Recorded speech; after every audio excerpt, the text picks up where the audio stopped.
Good morning, friends and fellow traders. This is Doug Campbell with Right Way Options, coming to you with the Friday morning market preparation video for April 6th, 2018. Well, it is going to be an interesting day today. With tensions rising over potential tariffs, the slings and arrows being tossed back and forth between the U.S. and China, keeping the market kind of on edge and obviously considerably volatile. So we've had two beautiful days of rally after we kind of got a report from White House officials that, hey, this was a negotiation tactic. Nobody really wants to do tariffs, that kind of thing. Calmer heads are going to prevail. And then yesterday, after the market closed, we get another threat launched for an additional $100 billion in tariffs to be determined from the U.S. to China. And of course, China quickly responds, saying they will react in kind, as this little war of words and the rhetoric really seems to be stepping up here.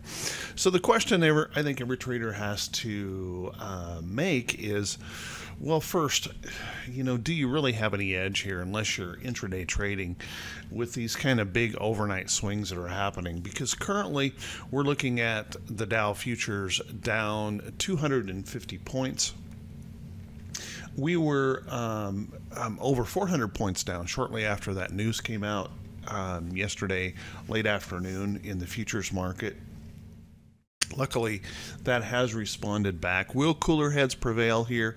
Or as we head into the weekend, are we going to experience some pressures here of folks just saying, look, I'm not gonna hold on through this weekend and suffer what comes at me Monday morning.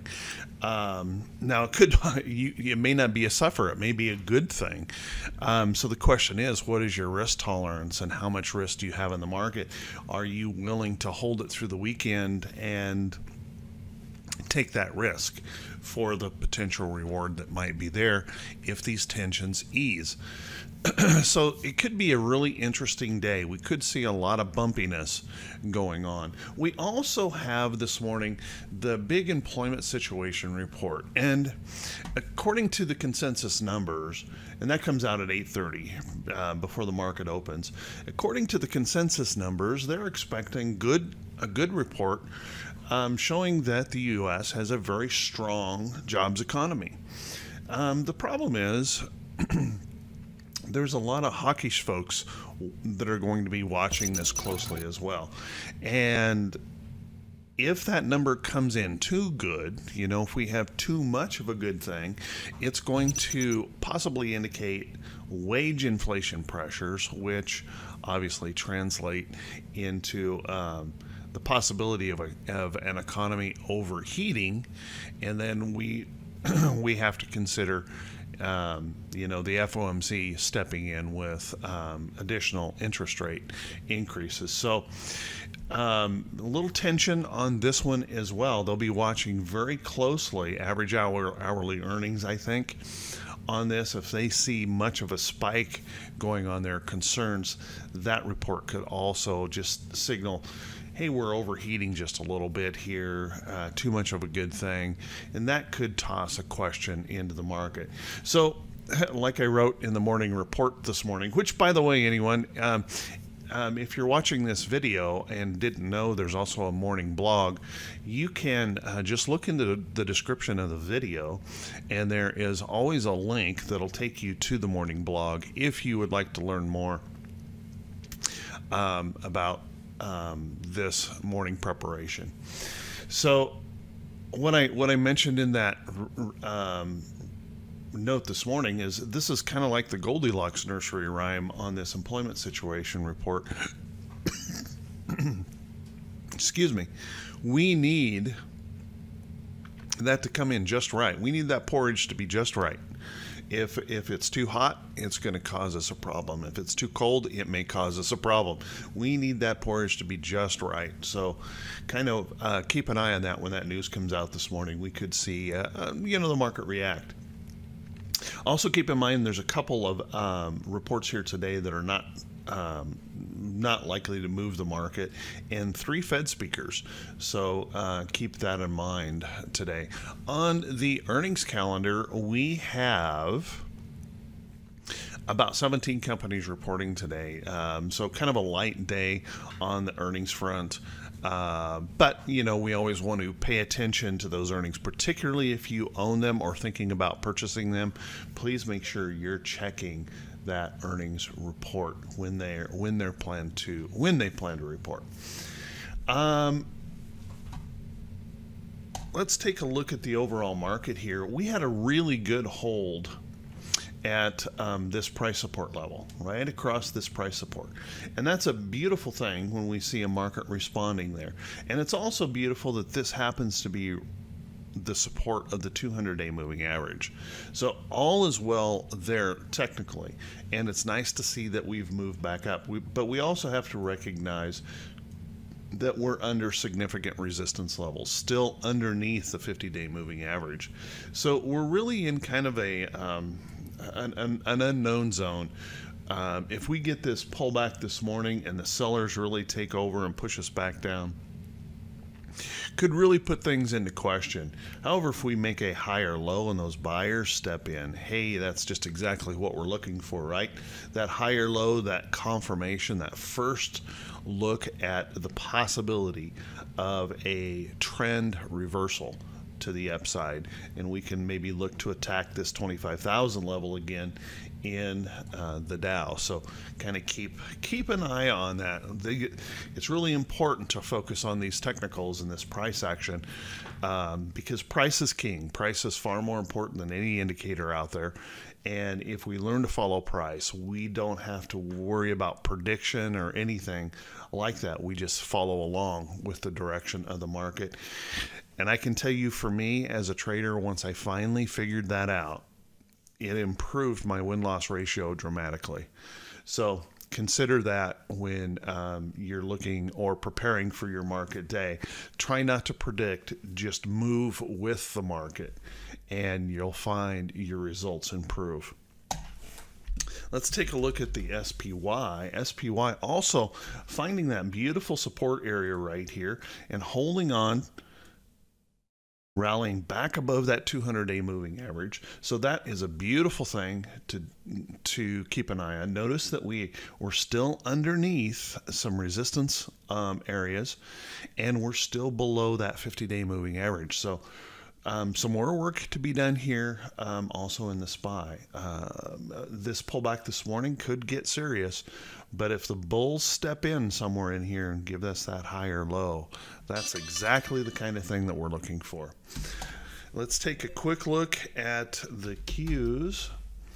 Qs, kind of a double bottom type pattern here, bouncing off of this low support, holding above that 200-day, but still below the 50-day. Again, has resistance pressures above that we're going to have to stay pretty focused on. And then IWM, nice rally off of the low, off of that 50 or 200-day moving average, but once again still below the 50-day. Resistance pressures above. So we've kind of got this questionable zone here that we're in, and we're going to have to be very, very careful. Let's take a look at the VIX. The VIX moved down nicely yesterday, breaking down below that 50-day moving average and giving us some significant hope that maybe this volatility is going to start to spill off, and we can maybe get back to a little bit more edge in the market instead of these giant daily whips. But now these tensions coming back in, we can probably expect the VIX to spike right back above that 50-day. Actually, now maybe confirming that was support, which we don't want to see. So hopefully those cooler heads will prevail, you know, in DC, and the rhetoric will start to calm down, and we can settle in to a little bit less volatility. Let's keep our fingers crossed. For now, plan for a very bumpy ride we're going to continue to see these big swings as long as we continue to launch these slings and arrows back and forth at each other in these threats. The market is going to react to that because it has big market implications on how that gets worked out. Let's take a quick look at T21-22. T21-22, the 4-week new high, new low ratio. Notice that in 2 days we went from, this is these big swings that we're talking about, we went from oversold in the bullish reversal zone to overbought in 2 quick days in the bearish reversal zone. Now, it doesn't necessarily mean that we just have to necessarily fall. As you can see, we can bounce around up in this area for a while. We don't have to just completely reverse. But this morning with that news is going to probably bring us sharply lower. And depending on how traders respond throughout the day, how well they hold it up, we'll have to take a look at it here toward the end of the day and kind of make a determination. My guess is we're going to be moving back down towards this center range, by the end of the day. Which gives us upside potential and downside potential. So again, lots of indication of whippy price action, which means as swing traders, we really don't have much edge. If you're a very fast, experienced day trader, this is the market for you. I mean, it has been for a while and continues to be that. For swing traders, it's a tough market because we really can't buy those trades and hold them comfortably with such big overnight swings. And it's making it very challenging for anybody swing trading. So be real careful if you're that swing trader, because this whip can be pretty difficult and really tough on your account as it chops you up in these big whippy markets. Let's go back here. And remember, that employment situation number comes out here soon before the market opens. We could see a market reaction to that. So please be careful today. Please consider your risk into the weekend. And I want to wish everyone just an awesome weekend. And also a very profitable day. Everyone take care. We'll talk to you all very soon, bright and early, Monday morning. Have an awesome weekend, everyone.